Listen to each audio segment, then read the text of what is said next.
have a Facebook page, Trucking with David H. on Facebook. Go ahead and join us over there. We got Instagram at DavidH6571.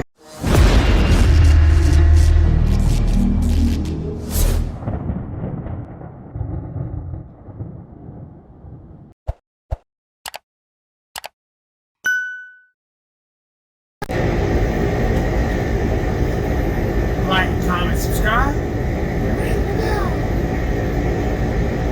How's everybody doing tonight? I figured I'd been wanting to do this video for a minute, but don't seem to have the time running Team Truck expedited loads. So I figured, you know what? Let's do it now. Now is when I have the time at midnight, running my night shift here. Anyways, this video is going to be what it's like to be trucking outside of Prime Inc. Yeah, I know. Get Prime's name out your mouth. Yeah. Anyways, why I wanted to do this video is because anyone thinking of leaving Prime, I figured I'd give them my experience of leaving Prime, especially in this spot market that we're in right now. Low freight wages with high cost of fuel. What it's been like. Oh, looks like it's gonna start raining now. Anyways, what it's been like. First things first, I'm going to tell you right off the bat, you've got to do a lot more outside of Prime than you did being at Prime. What I mean by that is you've got to secure your insurances, things like that. Now, the company I'm with, they'll do a lot of it for you. You know, they can get you your truck insurance, your plates for your truck, and so on and so forth. I did find that I found cheaper insurance, and one of the problems is this is such a brand new truck and so expensive that the insurance on it is pretty darn expensive. The other thing is, and this doesn't go for all companies, but for my particular company here, is you've got to rent the trailer. So you've got a trailer payment, trailer insurance. Now, having said that, let me say this. They're only taking 12% of the revenue. Now, I'm going to say revenue rather than line haul, because if you were at Prime, you know Prime takes 28% of your line haul, meaning you get 100% of your fuel surcharge, although you don't get 100% of your detention and things like that. Prime time. The only thing you get 100% of at Prime is your fuel surcharge. Everything else you're giving up 28%. Now, so you don't have a trailer payment or trailer insurance over there at Prime, but with them only taking the 12% out, it kind of makes up for that. Hopefully this video is more about the audio rather than the visual, so hopefully you enjoyed a little bit of a drive we got going here.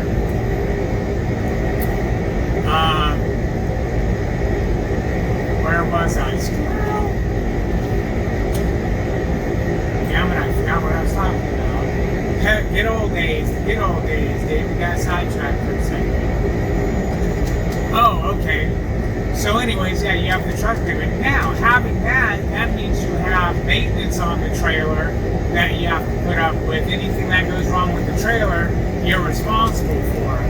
But this is an owner-operator company. Now, you could leave Prime and go to another lease-on company, or pretty much you're an owner-operator once you're not a company driver, but there's different levels of it. Now, I'm still paying Prime for this truck.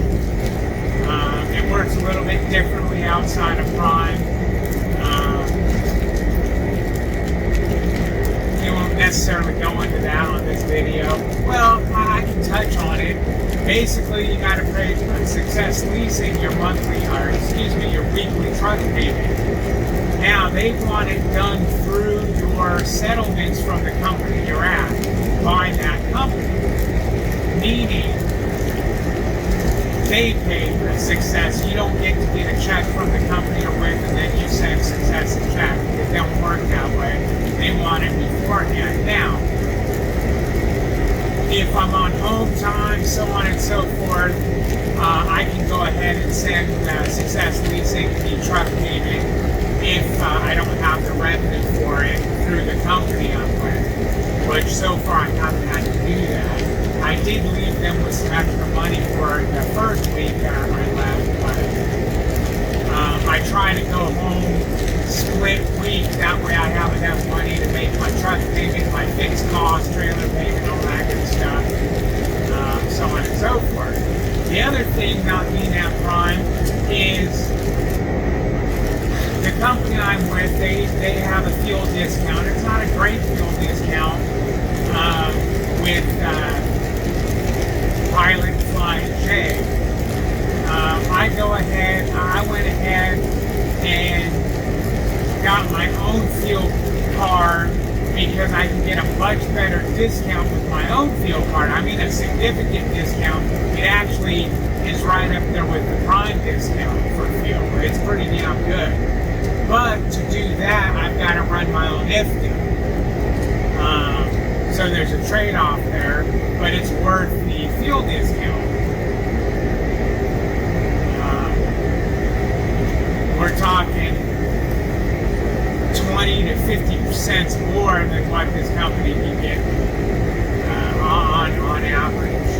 Well, it's really not an average, but you know what I mean. So there's that extra work. Doing IFTA is not that big of a deal. What else is the difference? Now we're running dry van. So one of the good things is you don't have to wash out the trailer. You don't have to put diesel. You don't have to put reefer fuel in. You don't have to listen to the reefer. You don't need to do reefer maintenance. Generally, I blow out the trailer once every couple of weeks. It just starts collecting dust. We don't really get all that broken up wood like you do in reefer, because our trailers are smooth bottom to where you notice your reefer trailers are ridged and they got that those spiky little deals on them so you can get traction when it's frozen back there, which tears up pallets. Today we went to a place where the trailer needed to be food safe, which this trailer is what they call a plated trailer. The walls are not plywood, they're plated, I don't know out of what, vinyl or something. So they're food safe, they can be clean. Now when we got there, they asked is there any debris on the trailer, because the trailer has to be super clean for what they were loading into it. Well, I must say, I hadn't blown out the trailer in a couple of weeks. So I told him, well, there's a little bit of dust on the bottom of the trailer. So he asked me, they had brooms there. He goes, well, can you go ahead and sweep it up? I said, well, I see the sign there, you have trash can. Where's the trash can? He said, no. He goes, just sweep it all to the back of the trailer, and when you put it to the door, we'll clean it up from there. Good, sweet. Which I did. There wasn't much debris, but he figured better be safe than sorry. That way, if I backed into the door and it wasn't to their liking, I'd have to go back there and sweep it up anyway. So I went ahead and did that. They didn't want me to blow it out because they didn't want it blown out onto their property, which I can see where a lot of guys have been doing that, right where the stage and the check-in area was. So that's cool in that aspect. Now, you guys are probably all curious about the money.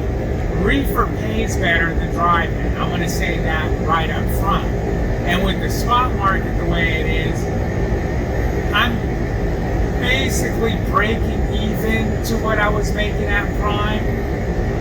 You know, I haven't made less.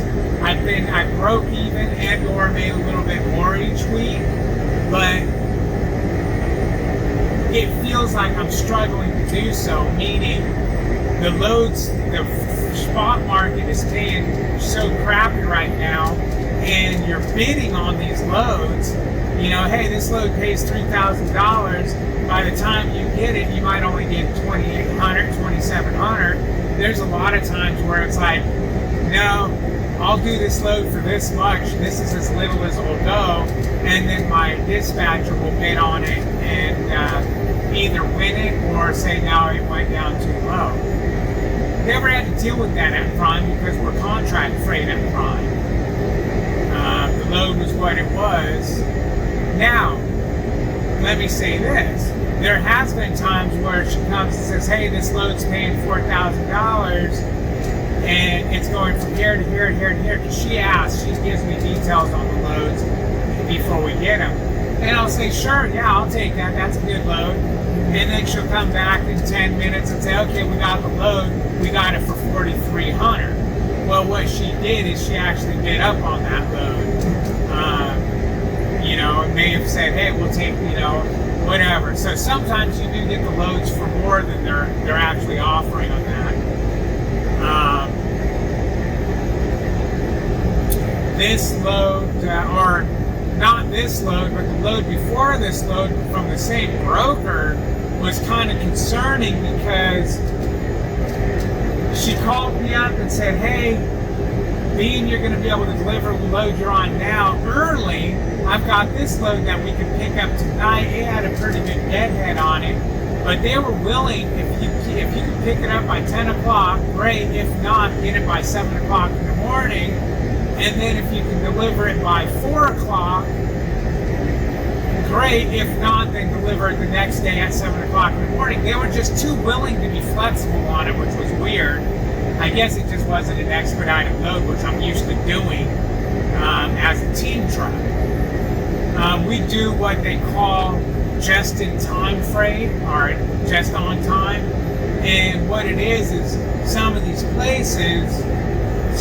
places need their freight by a certain time of day, but they don't have the room to store it, so they'll order it so we can get it there just in time when they need it. So that's what just-in-time freight is, and it's kind of bizarre because you're like, okay, well, you know, we pick it up, we gotta hustle ass to get it there so they can get it on time before it shuts down their assembly line. But it pays good, you know, they pay you extra for that. And it's kind of funny because it's like I'm hauling a truckload of gas tanks for, you know, a particular car manufacturer, and it's like, you can't tell, you know, before I knew what just-in-time freight was, it's like, you can't tell me they just built these and I gotta hustle it over there and I'm gonna get it there hauling ass within 15 minutes of, you know, the drop dead time. You can't tell me that, and that's when I found out what just-in-time freight was. Because I started questioning what's the dealio. So there's that stuff. Now, you're probably focused on, oh, well, you're only making what you were making at Prime, or a little bit better, but you have all this extra to worry about. Yes, this is true, but do you notice I just passed that truck? That truck right there was doing 67 miles an hour. So we're on governed over here. That's good and that's bad. It's good because you can make up time when you need to, or you can just cruise. It's bad because your fuel mileage is in the toilet. Matter of fact, let me check to see what kind of... Oh, okay, never mind. My truck has always been at 9.1 mile per gallon for the life of the truck, and I thought for sure it was going to go down once I left Prime, and now I'm, you know, hauling ass. I just checked it, it's getting 9.2 miles per gallon for the life of the truck, meaning since I got the truck, I've got 109,847 miles on it now. I do run less miles at this company to make the same money as I did at Prime, although I've started on my own accord getting loads going to California and back because I don't like sitting on the weekend. It seems like they're basically a Midwest company, Midwest Southeast company, pretty much go as far as Texas, as far as Nebraska out west, but they will go wherever I want to go if I want to go there. They just don't focus on it. So being I'm a team truck, sometimes it pays to run to California. Like this load, the load I was telling you about was going from Wisconsin, had 200-mile deadhead on it, and then 800-mile loaded going to Pennsylvania, which I hate Pennsylvania. After I accepted that load and we got that load, she called me back about a half hour later and said, hey, I might have a better option for you from the same broker. It's only got 60-mile deadhead on it, and it's going to California. Do you want that? Now, the Pennsylvania load was paying a little bit better per mile, but being it was going to deliver at the same time this California load is going to deliver, meaning Friday morning. Most likely, because I wouldn't have been able to get it there by 4 o'clock. Yada, yada, yada. This load delivers Friday afternoon. It's got to be there by 3 p.m. on Friday. 1500 on Friday. So it pays a little bit less per mile, and just a little bit less, but it's paying an extra, it's paying a lot better per day, I guess we'll say. I don't want to give numbers away. Can I give numbers away? Should I give the number away on this? Okay, I'll give you the number on this load. This load is paying per day. No, sorry about that. It's not. I lied. It's roughly paying $8 a day. Anyways, the other load would have paid me 15, 14. Depending on when I could have got the other load there, it would have paid anywhere from $3 a day. Or a little, about 20. But it was less miles, obviously. But as you can see, this load just made better sense money-wise. Plus, we're going to deliver it on Friday, meaning we can get a load out of California that should run us into Sunday, and then hopefully we'll be able to, depending on where it's going, it'll either run us into Sunday, because generally loads out of California have been more than a day run, because they'll go all the way back to, Georgia or Tennessee or, so on and so forth, which will take a day and a half, 2-day run. So I'm hoping it'll get us into Sunday, and then if we can't get something on Sunday, we'll only sit for one day. But that brings me to this other point. Reefer versus dry van and at this company. Reefer, you can almost pretty much run 24 hours a day. Dry van, no, most places are closed by 3 o'clock, if not by 5 o'clock in the afternoon. And a lot of the places aren't open on the weekend. So if you don't have a load that's going to run you through the weekend, you might sit one of those days. Now, having said that, I've picked up on Saturdays and I've dropped on Saturdays. I've picked up on Sundays and I've dropped on Sundays. It's just not as common as like it is in Reefer. Reefer, you pick up and drop all hours of the day and night. Drive-in, no, that's not the case. Now, have I picked up and dropped at 3, 4 o'clock in the morning? Yeah. Some of the bigger car dealerships, GM, their DCs run 24 hours. But where you're picking up from are usually smaller plants. So you got to be very careful on your what you're going to get on the weekend. Now, one of the things I'm going to run into a problem is Thanksgiving, Christmas, New Year's, those holidays, I'm going to try to be close to home, so if I don't have a load that's going to take me through the holiday, I can just park at home and spend my time at home. We'll see how that works, so how we're going to do that. How that's going to work out. All in all, would I say jump ship and go get away from Prime and go to another company? No. Is the grass greener? Not right now, it's not. I would say the grass is the same color green as it was at Prime because of the spot market.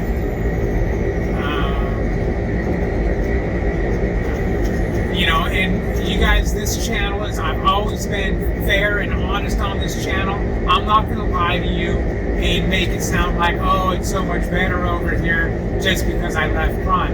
Am I happier over here? Yes and no. And David, what do you mean yes and no? Yes, I'm happier over here because I have more freedom. I get home easier. I'm not questioned about things I do like I was at Prime. Do I have more worry over here right now because of the spot market so volatile? Yes, at Prime with the contract rate, contract freight, and it being reefer,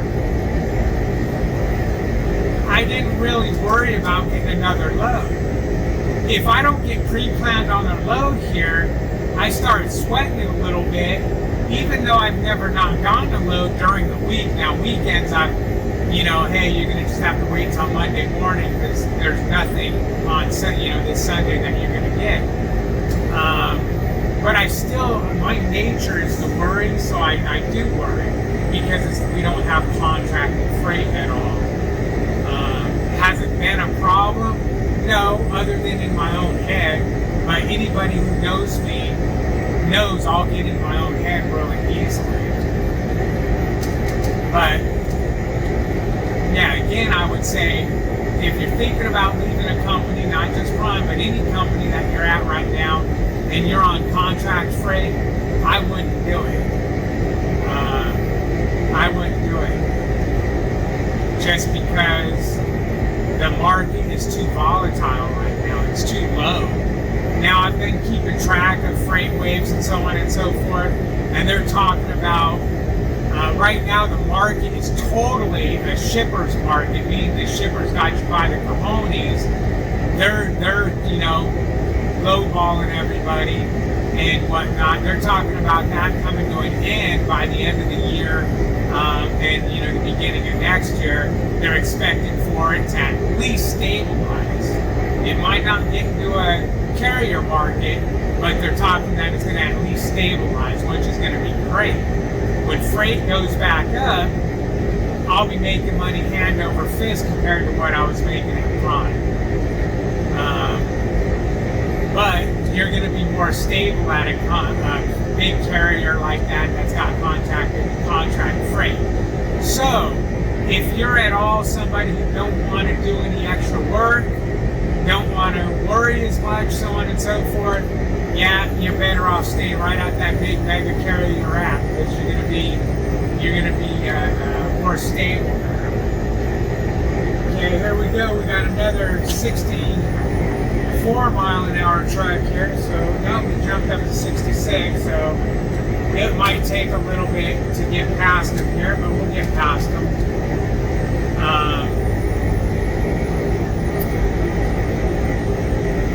So again, I know a lot of you guys are ticked off at me because I've been having some issues with Prime. I'll get into those issues.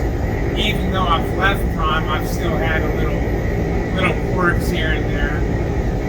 But that's another video. This ain't a bash Prime video, nor do I try to bash Prime. I just tell the truth. Some people, if it's not in Prime's favor, they take it as bashing and they get upset. But as you can see, this video here, I'm telling I'm telling the truth. I'm not painting anything in a light of, oh my God, I'm so smart for leaving. When I was leaving, I knew I was leaving at a bad time, with the spot market being down the way it was. But I figured it was, if I could survive if I can survive the bad time here, I'll definitely do good during the good time. So I figured, why not? Worst case scenario, if things were too bad, I could always go back to Prime. You know, if I wanted to go back to a contract carrier. Anyways, I hope that shed a little bit of light on what it's like to be running at an owner-operator company outside of Prime. If you got any specific questions, leave them down in the comment section. I'll be more than happy to answer them. As you guys know, I read each and every comment. I always forget to tell you this, and I always say it at the end of the video. Hopefully I'll remember this and I'll cut this and put it at the beginning of the video. But we have a Facebook page, Trucking with David H. on Facebook. Go ahead and join us over there. We got Instagram at DavidH6571. There's our Instagram page. Thanks again for watching. I appreciate each and every one of you guys. You have a wonderful day.